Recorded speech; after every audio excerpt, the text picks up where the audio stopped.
नमस्कार शेतकरी मित्रांनो खरबूज टरबूजाची बियाण्यांची आपण लागवड करत असाल तर मग हा व्हिडिओ आपण शेवटपर्यंत बघावा, जेणेकरून आपल्याला महत्त्वपूर्ण माहिती आपल्याला या व्हिडिओमधून मिळणार आहे। त्यामुळे व्हिडिओ हा शेवटपर्यंत बघा।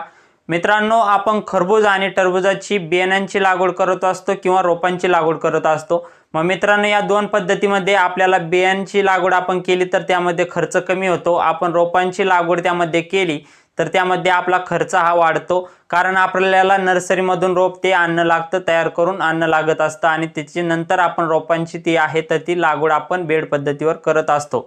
मग मित्रांनो, टोकन पद्धतीने आपण बियाण्यांची लागवड केली तर त्यामध्ये आपल्याला खर्च हा कमी होतो। मग मित्रांनो, आपण बियाण्यांची लागवड केली तर मग खर्च कमी होतो, पण त्यामध्ये आपल्याला समस्या जी येते तर ती समस्या म्हणजे की मित्रांनो, आपण जी बियाण्यांची लागवड केली तर त्यामध्ये जे बिया आहे तर त्या आपल्या 100% त्यामध्ये उगत नाही। त्यामध्ये आपल्याला जे आहे तर ते खाडे पडतात। त्यामध्ये मित्रांनो, आपली जी जागा आहे तर ती खाली राहते।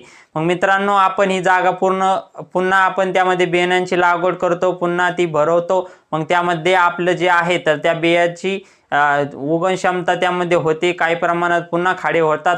पण मित्रांनो, जे झाडाचं जे अंतर आहे तर ते आपलं वाढतं, कारण मित्रांनो गॅप पडतो। आपण जे झाड आहे तर ते पहिलं झाड 10 दिवसाचं असतं, हे झाड अगोदर आता हे उगणार आहे।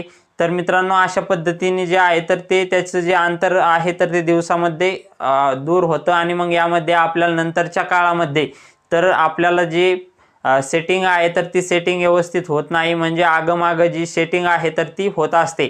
मग मित्रांनो, अशा परिस्थितीमध्ये आपल्याला जे आहे तर ते रोपाची आपण त्यामध्ये जी बियाण्यांची टोकन पद्धतीने लागवड करतो, तर मग त्या टोकन पद्धतीमध्ये मित्रांनो आपल्याला काळजीपूर्वक आपल्याला ज्या वेळेस आपण बियाण्यांची टोकन पद्धतीने लागवड करणार असाल त्यावेळेसच मित्रांनो आपल्याला जे आहे तर ते आपण समजा 6-7 हजार रोप आपण एका एकरमध्ये लागवड केले तर मग मित्रांनो आपल्याला 1000 रोपांची तयारी आपल्याला त्यामध्ये ठेवणे गरजेचे आहे। तर मित्रांनो, आपण जे कोकोपीट आहे ट्रे आहे तर त्यामध्ये 1000 रोपे आपण तयार करून ठेवणे गरजेचे आहे, जेणेकरून मित्रांनो ज्या जागी खाडे पडले आहे तर त्यामध्ये आपल्याला जे आहे तर डायरेक्टली रोपे लावता येईल, जेणेकरून आपला जो आहे तर तो जे अंतर ते बियाण्यांचं पडतं तर ते पडणार नाही आणि जे रोपे आहे आणि जे आपण बेडवर लावलेले जे टोकन पद्धतीने बिया आहे तर त्या दोन्हीचं जे दिवस आहे तर ते व्यवस्थित राहतील आणि जे आहे तर आपल्या झाडाचं जे